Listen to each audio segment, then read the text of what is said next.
Hello दोस्तों, good morning from Manali. ये ठंड, ये व्यू और हाथ में गरम चाय, जिंदगी सेट है।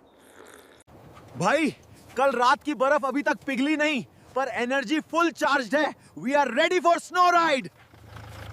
भाई ये रोड नहीं, आइस रिंक लग रही है। फुल मजे। गरम मैगी, बर्फ और ये वाइब, मनाली ट्रिप सक्सेसफुल। भाई डिफेंडर ने माउंटेन्स कॉन्क्वर कर लिए, अब आग कॉन्क्वर करेगी ठंड को।